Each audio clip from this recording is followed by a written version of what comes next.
channel by clicking the subscribe button. Click the bell button and enjoy the latest uploads from our channel. बिस्मिल्लाहिर्रहमानिर्रहीम। दोस्तों, जैसे कि आपको पता है कि हम ऑलरेडी अपनी वीडियो का जो है पार्ट 1 वो अपलोड कर चुके हैं। पार्ट 2 है और इसके अंदर हम मज़ीद इन डेप्थ एनालिसिस करेंगे इसराइल और फ़लस्तीन के जो कॉन्फ्लिक्ट है इसका। और बेसिकली इसके लिए आज हमें जो समझने की ज़रूरत है वो ये है कि बेसिक अंडरस्टैंडिंग हमें चाहिए कि वो कौन से फैक्टर्स थे जो कि इन्वॉल्व हुए और ये एक फ़लस्तीन और इसराइल का जो कॉन्फ्लिक्ट है वो क्रिएट किया गया बाकायदा सोची समझी साजिश के तहत। और इसी तरह इसराइल जो सा है उसने 1948 के अंदर अपने आप को एज इंडिपेंडेंट कंट्री जो सा है वो डिक्लेयर कर दिया था, जबकि अरब कंट्रीज़ हैं उन्होंने जो है इसको मानने से इनकार कर दिया। और जैसे कि आपको पता है कि इसराइल जो है वो ब्रिटिश और यूएसए की जो है जो मिलिट्री एड है उसके बलबूते पर ही अरब इसराइल वार हुई, इसके अंदर उसको अपर हैंड रहा और अरब कंट्रीज। जबकि आप देखें अरब कंट्रीज में डिफरेंट जो से हैं वो कंट्रीज है जिसमें इजिप्ट, लेबनान, सीरिया और जॉर्डन ने इस वार में पार्टिसिपेट किया डायरेक्टली। और इसी तरह जैसे ये वार ख़त्म हुई तो बहुत से जनसे हैं फ़लस्तीनीज़ हैं, फ़लस्तीनी मुसलमान लोग हैं, उनको रेफ्यूजीज़ बना दिए गए। वो अपने ही मुल्क से दर बदर होकर दूसरे जनसे हैं वो स्टेट्स में रहने पर मजबूर हो गए, जैसे कि लिबनान और कुछ सीरिया और कुछ इजिप्ट की तरफ जिनसे हैं वो माइग्रेट कर गए। 1964 में एक अहम डेवलपमेंट हुई तो फ़लस्तीन लिबरेशन ऑर्गेनाइजेशन आर्मी ऑर्गेनाइजेशन जो सी है वो फॉर्म्ड हुई और इसराइल ने इसको मानने से इनकार कर दिया। तो नेक्स्ट जो सा है इन 6 डे वार बहुत इंपॉर्टेंट है कि वेस्ट बैंक जो सा है फ्रॉम जॉर्डन और गाजा स्ट्रिप फ्रॉम इजिप्ट और इसी तरह गोलन हाइट जो था वो सीरिया से कैप्चर कर लिए थे इसराइल ने। और इसी तरह जो मुस्लिम कंट्रीज़ हैं वो 6 डे वार जो थी वो बहुत बुरी तरह आ रही है। 6 डे वार के हवाले से मैं आपको एक इंटरेस्टिंग जो वाक़या है वो बताता हूँ।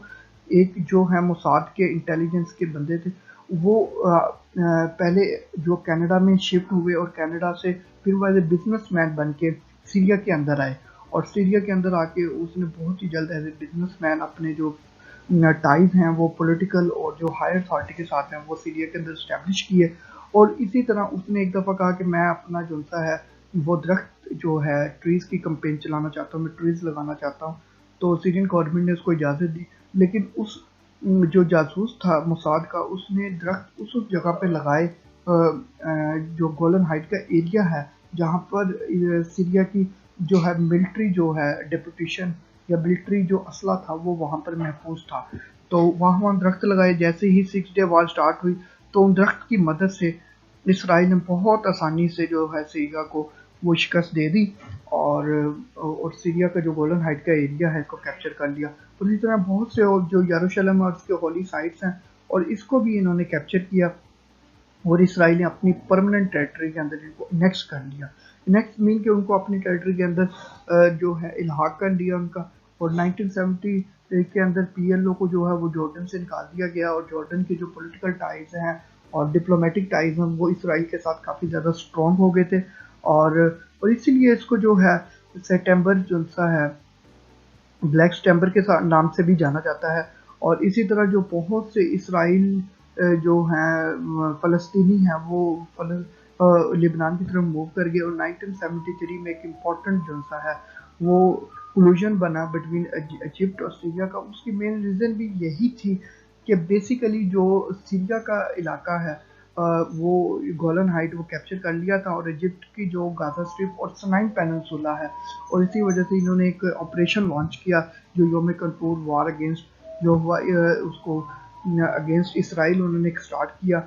और इस वार में भी जो है वो जाहिर है कि इसराइल की जो पोजीशन है वो बेहतर रही क्योंकि यूएसए और जो ब्रिटिश है वो मिलिट्री एड जो है वो प्रोवाइड कर रहा था। और इस वार के नतीजे में एक कैंप डेविड अकॉर्ड जो सा है 1978 के अंदर वो हुआ, जिसके नतीजे में जो सनाइन पेनिनसुला है जो कि इजिप्ट का एरिया है वो वापस मिल गया। यहाँ पर एक इंटरेस्टिंग इफेक्ट भी दोस्तों याद रखना चाहिए कि जो कमाल अब्दुल नासिर थे इजिप्ट के प्रेसिडेंट जिन्होंने ये हारा और बाद में नेगोशिएशन के जरिए اسرائیل سے واپس بھی لیا تو اور ان کو بعد میں اسیسینیٹ کر دیا گیا. اس کی ڈفرینٹ پولیٹیکل اور ڈپلومیٹک ریزن تھی.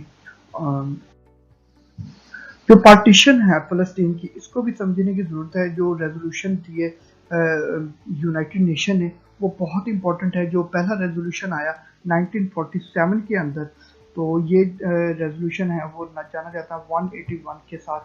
تو اسی طرح آپ کو اس کا نمبر بھی یاد رکھنا چاہیے. اور اس کے اندر بیسیکلی یہ بتایا گیا کہ جو برٹش جو مینڈیٹ ہے اس کو ختم ہو جانا چاہیے اور پارٹیشن جو سی ہے وہ یہ کی گئی کہ 2 اسٹیٹس بنا دی جائیں, 1 فار جوش اور 1 فار فلسطین.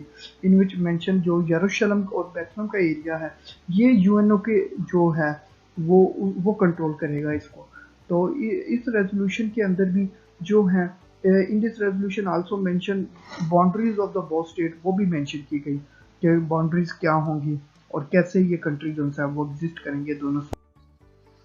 اور نیکسٹ جو ہے وہ ریزولوشن ظاہر ہے کہ اس کے اندر ڈفرینٹ جو ہے آبجیکٹیوز رکھے گئے. اس میں اکنامک جو ہے وہ بھی دیکھا گیا اور ریلیجیس جو ہے پروٹیکشن ہے, فریڈم ہے اور مائنورٹی رائٹس ہیں اس کو بھی ڈسکس کیا گیا. اور اس جو ریزولوشن تھا 181 اس کے مطابق جو برٹش ہے اس کو اپنی اس سے فورسز کو وڈرا کر لینا چاہیے فلسطین ان اگست 1947 اور جو ایک نیو اسٹیٹ جو ہے وہ اسٹیبلش کرنی چاہیے ان اکتوبر 1948. اور آپ کو پتہ ہے 1948 جو ہے وہ کریشن ہوئی اسرائیل کی. اور وہی بات کہ بیسیکلی ہم اس اوریجن کو سمجھنے کی کوشش کر رہے ہیں اسرائیل اور فلسطین کی. اور اسی کانفلکٹ کو سمجھنے کے لیے ہمیں ان کی بیسک کانسیپٹ کو سمجھنے کی ضرورت ہے کہ برٹش کی جو پالیسی تھی ڈیوائڈ اینڈ رول کی وہ انہوں نے برٹش نے نہ صرف ویریس کالونیز کے اندر انڈیا کے برصغیر کے اندر بھی رائن تھی اور ہر جگہ انہوں نے ڈیوائڈ اینڈ رول کی پالیسیز کو فالو کیا اور لوگوں کو مذہب کی بنیاد پر, رنگ نسل کی بنیاد پر اور زبان کی بنیاد پر تقسیم کرنا یہ ان لوگوں کا ایک تھا کہ ڈیوائڈ کریں یا آپس میں لڑتے رہیں اور ہم اب جو اپنا رول ہے وہ اس کو مزید اسٹیبلش کر دیں. تو یو این او کی جو ریزولوشن تھی اس کے اندر بھی ایک قسم کا فلاز تھا اور بہت بڑا فلا یہ تھا کہ دیکھیں 8% جو لینڈ ہے پاپولیشن ہے وہ ہے اور 56% جو ٹیریٹری ہے وہ فلسطین کی وہ اسرائیل کو دے دی گئی. یہ بھی دیکھیں کلیئر انجسٹس ہے. اور مئی کے اندر 1948 کے اندر برٹش جو ہے وہ جہاں سے چلا گیا اور انڈیپینڈنٹ ایجنسی ہیں وہ اسٹیٹ جو ہے ڈکلیئر کر لیا اسرائیل نے اپنے آپ کو انڈیپینڈنٹ اسٹیٹ. اور جیسے کہ آپ کو پتہ ہے کہ عرب ایجنسی ہے وار سٹارٹ ہو گئی, ایک سیول وار ایجنسی ہے جیسے ہی برٹش یہاں سے گیا اور اسرائیل نے اپنے آپ کو انڈیپینڈنٹ ڈکلیئر کر لیا.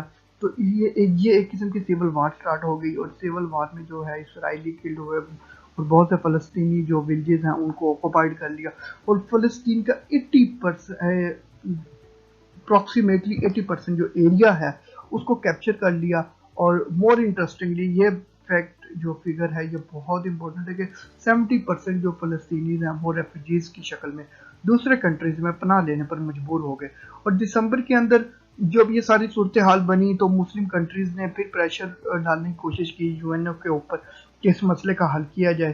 تو انہوں نے پھر یو این او ریزولوشن ایک پاس کیا اور اس کے اندر یہ کہا گیا کہ ریفیوجیز ہیں ان کو واپس ان کے گھروں میں اور سیف پیس کے ساتھ رہنے دیا جائے اور ایک دوسرے کے ساتھ پیس سے رہنا چاہیے اور فلسطین کے لوگوں کو واپس بلایا جائے اور اسرائیل نے جو ٹیریٹری اب کیپچر کی ہے یہ اس کو واپس کر دینی چاہیے. لیکن اس ریزولوشن پر کبھی بھی عمل نہیں. تو یہ 6 ڈے بعد دوستوں میں نے پہلے بھی آپ کو بتایا ہے اس کی آپ کو ڈیٹ جو سی ہے وہ ایک یاد رکھنی چاہیے.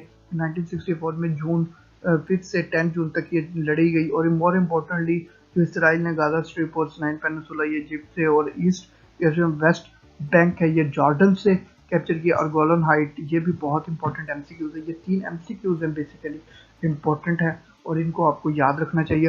اور اسرائیل اور اس کے رسپانس میں ایک اور جو ہے 96 وار کے ڈے وار کے رسپانس میں یو این ریزولوشن آیا جو 242 ریزولوشن تھا. اس کے اندر یہ بتایا گیا یو این او نے ایمفسس کیا کہ پیس جو ہے وہ اسٹیبلش کیا جائے اور جو باؤنڈریز ہیں ٹیریٹریز ہیں دوسرے کنٹریز ان کو اسرائیل کو رسپیکٹ دینی چاہیے اور کسی قسم کی جو باؤنڈریز ہیں बाई लॉ जो इस्टेब्लिश हो चुकी हैं यूएनओ के एग्जिस्टेंस से पहले, उनको उसी तरह रहना चाहिए, उनमें किसी किस्म की दस्तबदल नहीं होनी चाहिए, और जो है नेगोशिएशन होना चाहिए फौजों के दरमियान, ताकि ये मामला है वो जल्द से जल्द हल हो सके और peace establish. Thanks for watching. Please like, comment and share and subscribe my channel for more videos.